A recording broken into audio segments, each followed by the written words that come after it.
"Are you sure it's murder?" asked Etherington quietly. "What else?" demanded the superintendent. "If it had been suicide, the revolver that killed him would have been lying close by.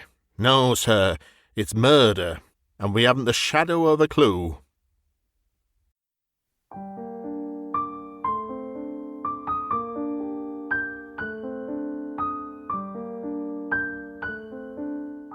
Hello and welcome to Bitesized Audio, classic, unabridged short stories. I'm your host, curator and narrator of all the stories on this channel, Simon Stanhope. Today's story is a murder mystery by the prolific Yorkshire author Joseph Smith Fletcher, first published in 1918.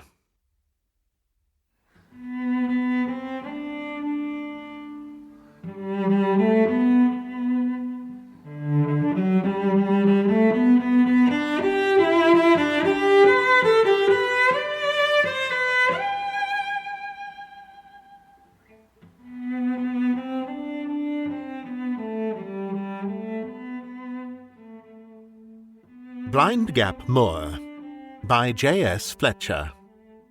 Read by Simon Stanhope. Etherington, manager of the old bank at Leytonsdale in Northshire, was in the first week of his annual month's holiday, and he was celebrating his freedom from the ordinary routine of life by staying in bed an hour longer than usual every morning. Consequently, on this particular, and as fate would have it, eventful morning, it was 10 o'clock when he came down to breakfast in the coffee-room of the Grand Hotel at Scarborough, in which place he meant to stay a fortnight, before going on for a similar period to Whitby. It would not have mattered to him if the hands of the clock had pointed to 11, for he had no plans for the day. His notion of a perfect holiday was to avoid plans of any sort, and to let things come. And something quite unexpected was coming to him at that moment. The hall porter followed him into the room with a telegram. "For you, sir," he said. "Come this very minute." Etherington took the envelope and carried it to his usual seat near the window. He gave his order for breakfast before he opened it, but all the time he was talking to the waiter he was wondering what the message was about. He was a bachelor.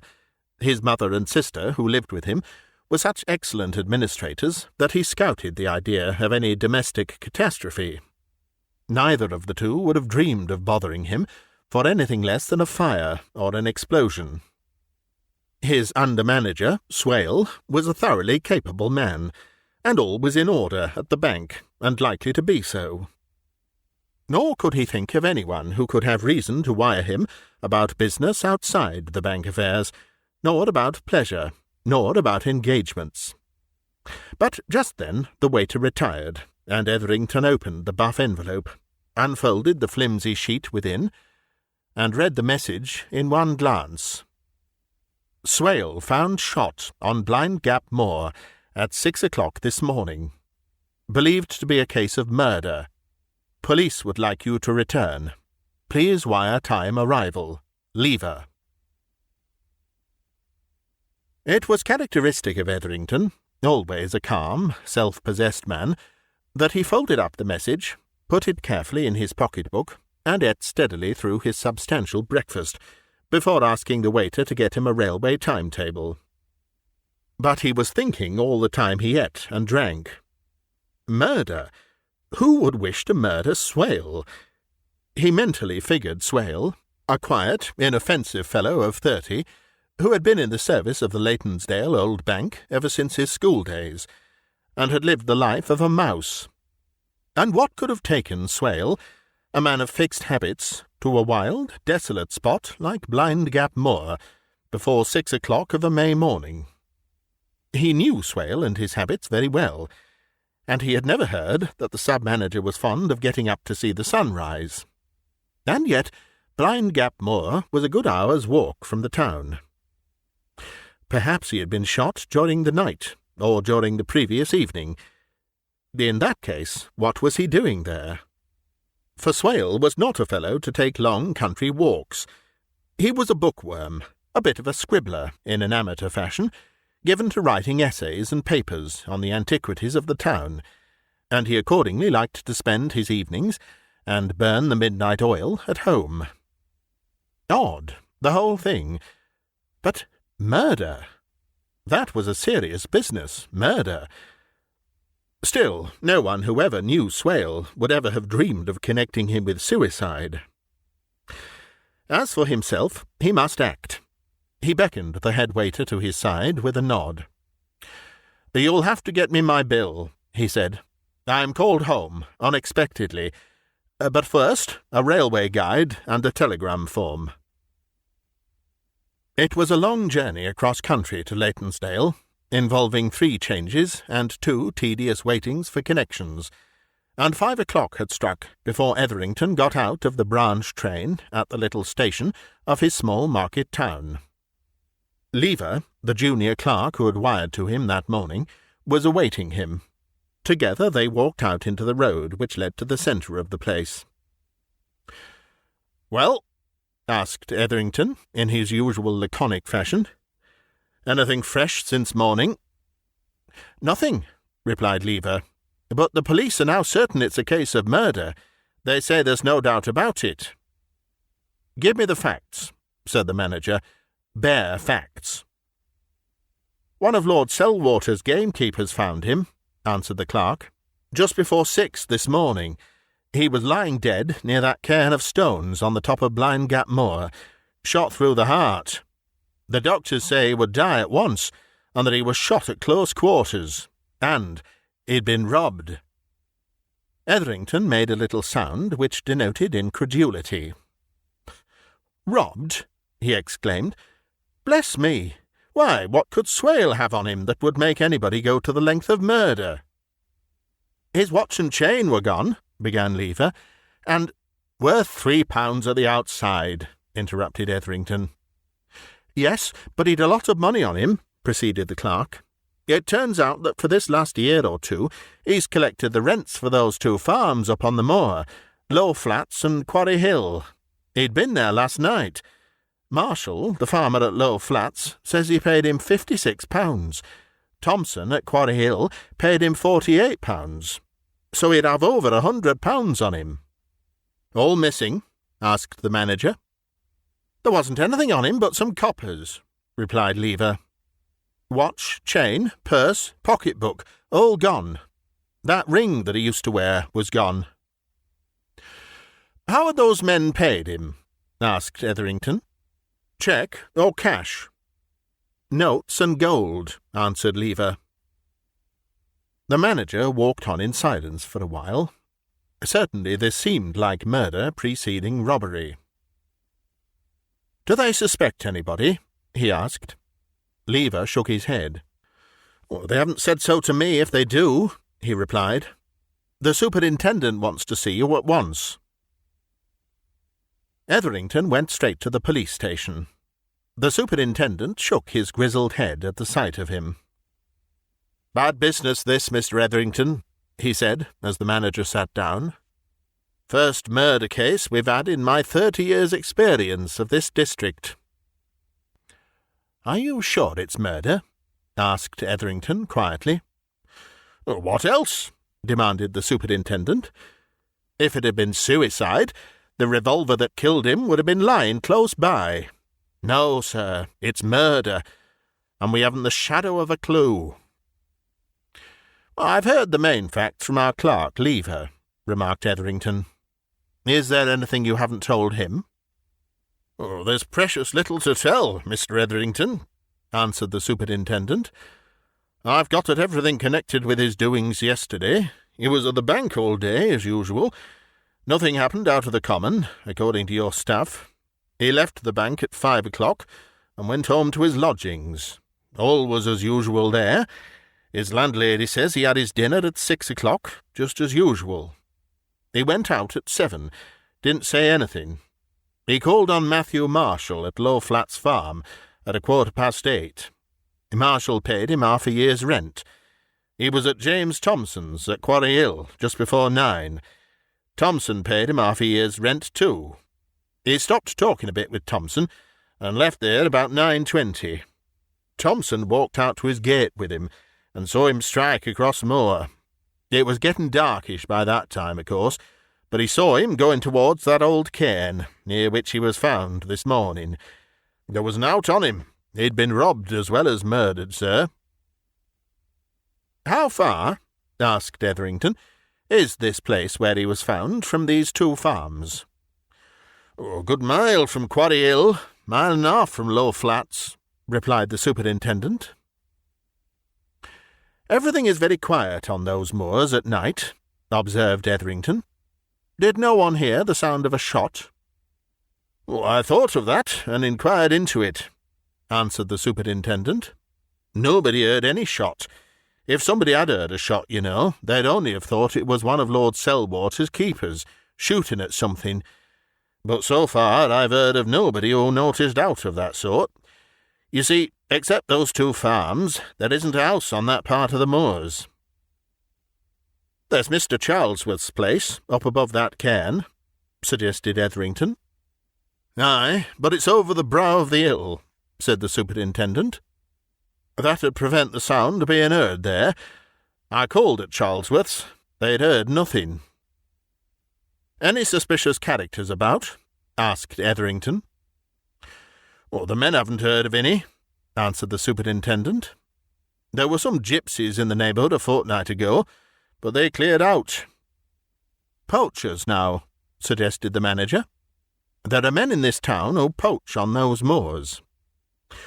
"Just so, but we've no reason to suspect any particular one of 'em," said the superintendent. "I know of 2 men who do go up there after what they can get, but I found out they were both safe in the town all yesterday evening and last night. No, sir, I think the whole thing'll go deeper than that." "How?" asked Etherington. "Somebody must have known Mr. Swale was going to collect those rents last night," said the superintendent, meaningly. "He was laid in wait for. And yet, so far as I can make out, there wasn't a soul knew he collected them, except Marshall and Thompson." "I didn't know," remarked Etherington.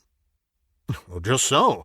According to the 2 farmers, he's collected them ever since old Mr. Sellers died," continued the superintendent. "Those farms belong to Mrs. Hodgson, a London lady. Now, if somebody had got to know that Mr. Swale could have £100 in cash after he'd been to these farms last night, eh?"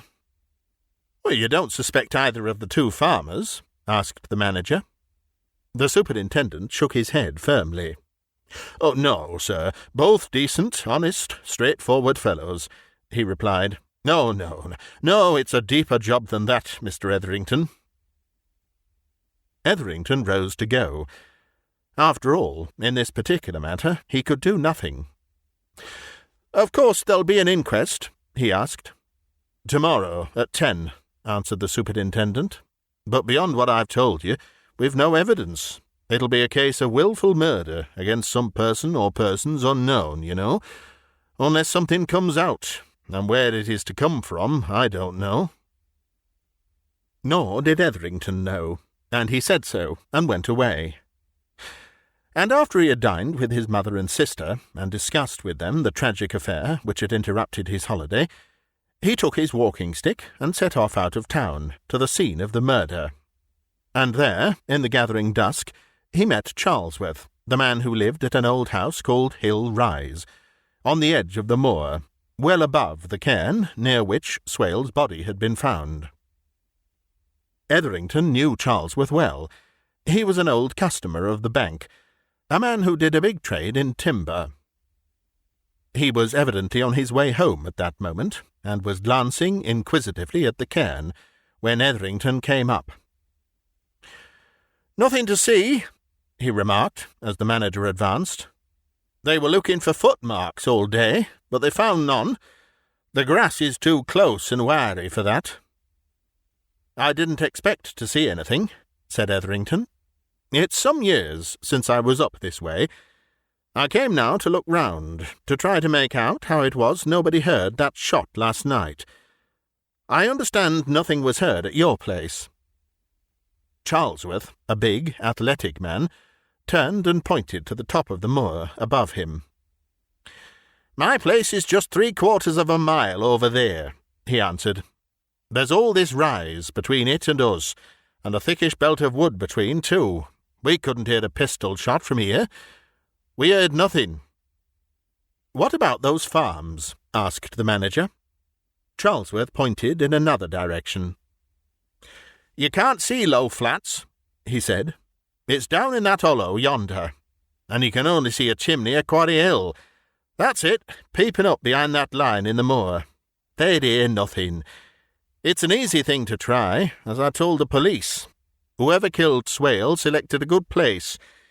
It isn't once in a month there's anybody about here o' nights, at this time of the year." Etherington made no answer for the moment. He stood staring about him in the fast-gathering dusk. A wild and lonely place indeed. Miles upon miles of ling and heather, and beyond the chimney of Quarry Hill Farm, not a sign of human habitation. "I wonder who did kill him," he muttered absent-mindedly at last. Charlesworth turned towards the hilltop with a nod of farewell. "There's only one man living who knows that," he said, and went away. No evidence was brought forward at the inquest on this unfortunate sub-manager's body, which threw any light on the mystery of his murder, or incriminating any person. Yet one small, possible clue was produced. A booking clerk from an obscure wayside station in a neighbouring dale came forward, and said that at 5:30 o'clock on the morning of the discovery of the body, he, on going to his station to issue tickets for the first train, then about due, found walking up and down the platform a rough, sailor-like man, a perfect stranger, who presently took a ticket for Northport. As he could give no very particular description of him, and as Northport was a town of some 250,000 inhabitants, the chances of finding this man were small. Nevertheless, there was the fact that such an individual, a stranger to the district, was within 5 miles of the cairn on Blind Gap Moor, within a few hours of the time at which Swale was probably murdered. Nothing came of this. Nothing came of anything that was brought forward in evidence. Only one matter seemed strange. The Leytonsdale Old Bank was one of the very few country banks which issued notes of their own. Both the farmers had paid their rents to Swale in these local bank notes.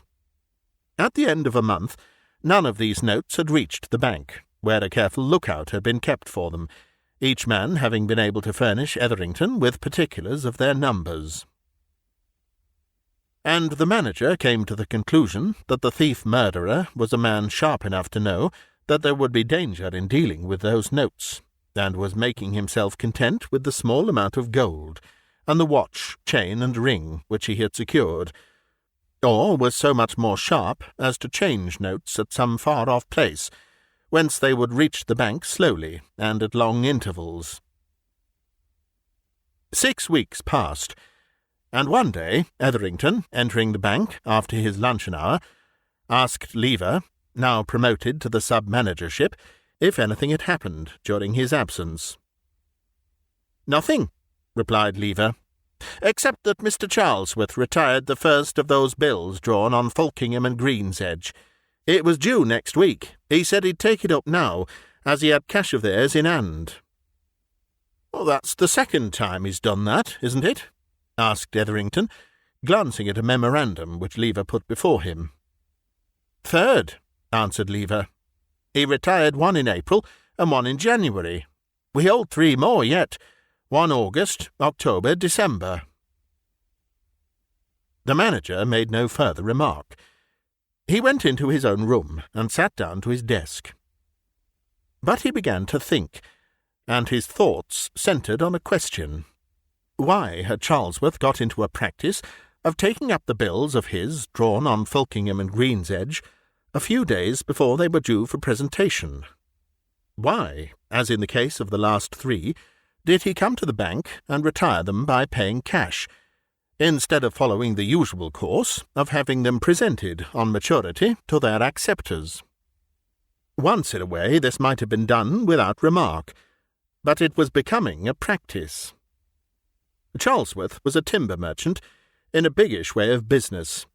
He did a lot of business with a firm in Northport, Falkingham and Greensedge, agents and exporters. For 12 or 15 years, to Etherington's knowledge, Charlesworth had been in the habit of drawing upon this firm for large amounts against consignments of timber.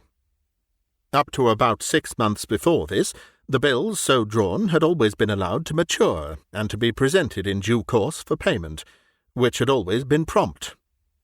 But, as Lever had just said, Charlesworth had himself retired the last 3 before they could be presented. Why?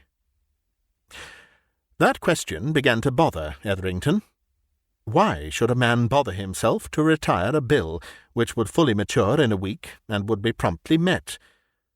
It was a strange course, and since the new year it had been repeated 3 times.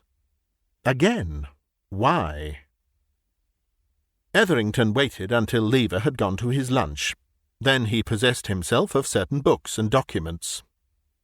He carried them into his own room, and jotted some dates and figures down on a slip of paper. In October of the previous year, Charlesworth had brought in 6 acceptances of Falkingham and Greensedge's. They were of various terms, as regards length. Each one was for a considerable amount. The one, for instance, which Charlesworth had taken up that very day, was for over £1,500, and the whole lot, representing a sum of about £7,000 to £8,000, had of course been discounted by Etherington as soon as they were paid in by their drawer. There was nothing unusual in that.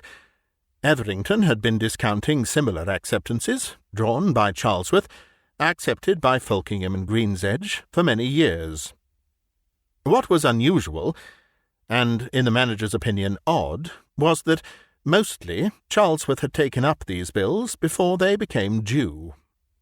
And for the 3rd time, Etherington asked himself the one pertinent question: why? He took the books and papers back to their places presently, and got out a lot of bills which were waiting to mature. It was easy work to pick out the 3 of Charlesworth's to which Lever had referred as being still in their hands. He took them to his room and laid them on his desk, and examined each carefully. The first, due in August, was for £950. The second, due in October, for £800. The third, due in December, for £1,175. But Etherington was not concerned.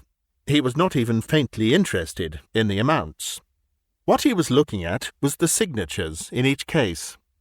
And presently, remembering that he had letters of Falkingham and Greensedge's in his possession, he looked for and found them, and began to make a minute comparison, letter by letter, stroke by stroke, between the signatures on that firm's correspondence paper and those written across the face of the bills.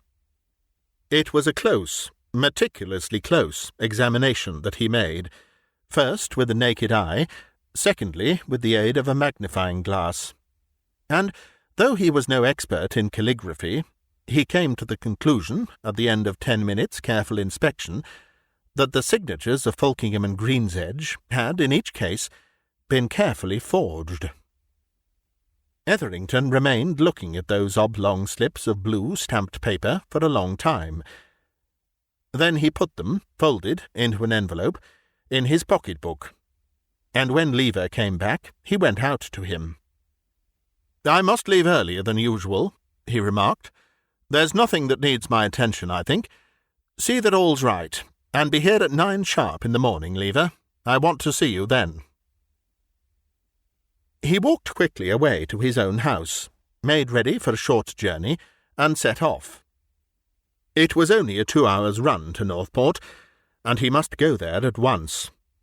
Such a doubt as that which had arisen in his mind could not be allowed to await solution.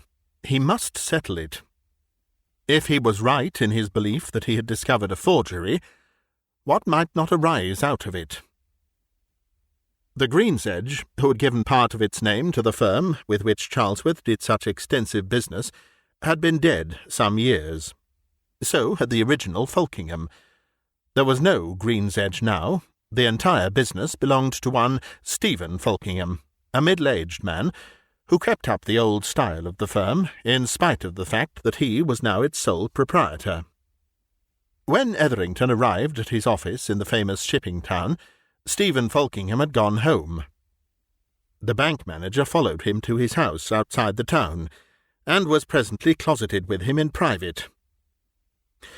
"You are surprised to see me?" said Etherington. "Frankly, yes," replied Folkingham. "Something important, of course." "And as private as it is important, for the moment at any rate," said Etherington. He drew out his pocket-book, produced the 3 bills, and spread them on his host's desk. He pointed to the accepting signatures across the fronts. "Are these signatures yours?" Folkingham started. He bent down, glanced at the dates, and let out a surprised exclamation. "Good heavens, no!" he answered. "I haven't accepted a bill of Charlesworth's for, 18 months. I've dropped all trade with him for quite that time."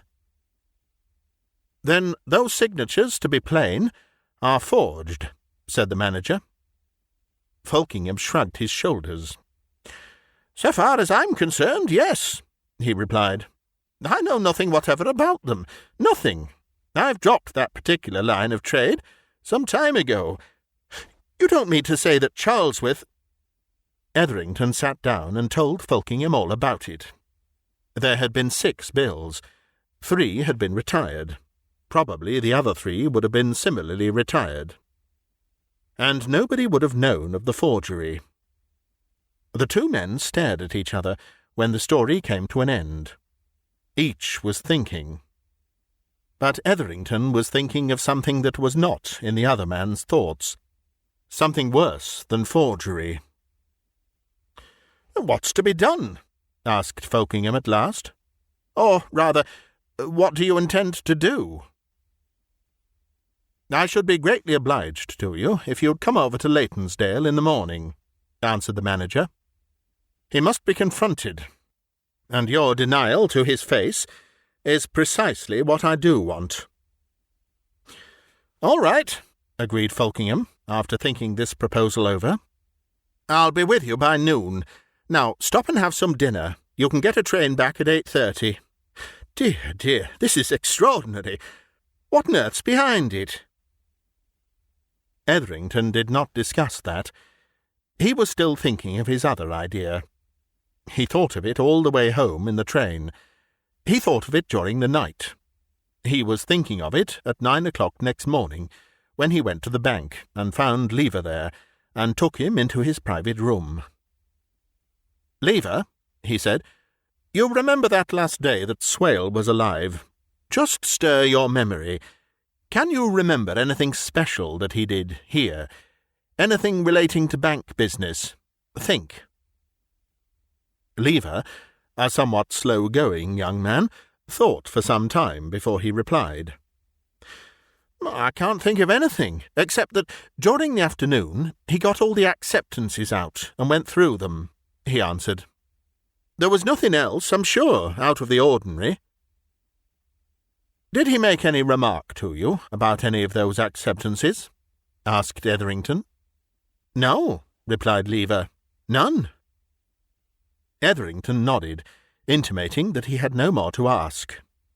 But as soon as Lever had left the room, he himself went out again, and walked around to the police station. Etherington remained closeted with Campbell, the superintendent of police, until after 10 o'clock. When he returned to the bank, the doors had been opened to the public, and 2 or 3 customers had already entered. In one of them, a big, raw-boned countryman, the manager recognised Matthew Marshall, the tenant of Low Flats Farm. Marshall, who had evidently cashed a small cheque, was standing in front of the counter with a little pile of gold and silver between himself and Lever, who was leaning forward from the other side to look intently at something which the farmer held in his big hand. "Ah, but don't tell me," Marshall was saying in his broad vernacular. "I'm none one to forget out at sovereigns that I paid to poor Mr. Swale, to very neat he were done for. It is. I tell you, him and me and my wife and all looked at that there mark." Etherington went directly to the farmer's side and looked at the sovereign, on the upper side of which somebody had stamped 2 deeply incised letters, XM. And Marshall turned to him with a wide smile. "I'm telling Mr. Lever there, this here sovereign is one—" he began. "I heard what you said," interrupted Etherington, taking the coin and examining it. "Are you sure of what you say?" "Aye, sure as I am that I'm speaking to you, Mr. Etherington," answered the farmer promptly. "I'd noticed them letters on that coin afore ever I paid it away to Mr. Swale, yon neat poor fellow was murdered. Him and me had a bit of talk about it. Oh, aye, that's the very identical coin that I gave him. Now, ain't it queer that it should turn up at your bank? What?" "Leave it with me," said Etherington, putting the marked sovereign in his pocket. "Mr. Lever will give you another in its place, Marshall," he went on, leading the man towards the door. "Don't say anything about this in the town this morning. Come back here for a few minutes at 12 o'clock. The farmer opened his mouth, gave the manager a shrewd nod, and went off in silence, and Etherington went behind the counter to Lever. "Did Charlesworth pay any of that money which he brought yesterday, in gold?" he asked quietly. £20 or so," answered Lever. He, too, suddenly looked shrewdly at the manager, and his professional stolidity broke down. "Good heavens!" he exclaimed. "You don't think—" "Hush," said Etherington. "Listen, Charlesworth will be coming here just after 12. I've telephoned him. He won't suspect anything from my message. Bring him straight into the private room." There was no one but Etherington in the private room when Charlesworth walked into it at 12:15, and there was nothing remarkable in the manager's surroundings, except that on his blotting-pad lay a sovereign and a closed envelope. "Just a question or two," said Etherington, in his calmest and iciest manner. "You paid some money in yesterday to retire one of those acceptances. That sovereign was amongst others which you paid in." "Well," said Charlesworth. He glanced at the coin unconsciously, and the manager, watching him closely, failed to see any sign of alarm. "What of it?" Etherington put the point of his pen to the coin. "That sovereign," he said, "is marked. It's one which Marshall handed to Swale the night Swale was murdered. How did it come into your possession?" Charlesworth's face flushed a little at that, and he bent forward, looking at the coin. "How on earth can I tell that?" he demanded. "You know how money changes hands." "I should like," remarked Etherington, "to know if that sovereign has changed hands more than once since Marshall gave it to Swale. But here is another question. What did Swale tell you when you met him that night at Blind Gap Moor? Come." He rose to his feet as he spoke, picking up the envelope and beginning to take 3 strips of blue paper from it. And Charlesworth rose too, and stepped back a little, staring almost incredulously at his questioner. "Come," repeated Etherington. "What's the use of denial? Didn't Swale tell you that he had found out that the supposed signature of Falkingham and Greensedge on your acceptances were forgeries? And didn't you— eh? You know what you did then, Mr. Charlesworth, I think. But—" He tapped a bell as he spoke, and the door of an inner room opened, and revealed Falkingham and the police superintendent. and behind them the round, staring, amazed face of the farmer. Etherington laughed. "You see," he said, indicating Falkingham. "Hadn't you better confess and be done with it? Come." "Look at him!" shouted Campbell as he sprang into the room. "The revolver! Look out!" But the room was a big one, and Charlesworth was at the further side. And before any of them could reach him, he had turned the revolver on himself and sent a bullet through his brain.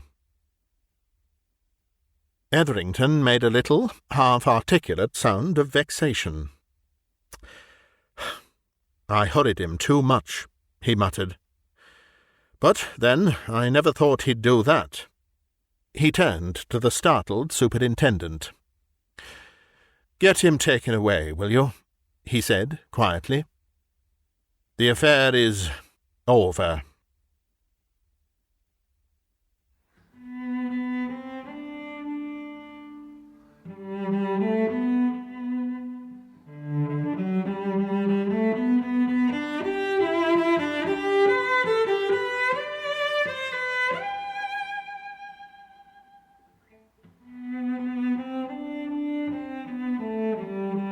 You've been listening to a bite-sized audiobook, read by me, Simon Stanhope. If you enjoy this content, please subscribe, click like, leave a comment if you'd like to, and do check out my playlists and podcast series of more than 200 past recordings if you'd like to hear more. If you'd like to help me to keep producing new content, you can find links on screen now or in the video description to my Patreon page, or to buy me a coffee, or join as a channel member here on YouTube. Another great way to support me is via Bandcamp, bitesizedaudio.bandcamp.com, where you can subscribe for extra content, as well as purchase and download high-quality audio files to keep. This recording is copyright Bitesized Audio 2026. Thank you for listening.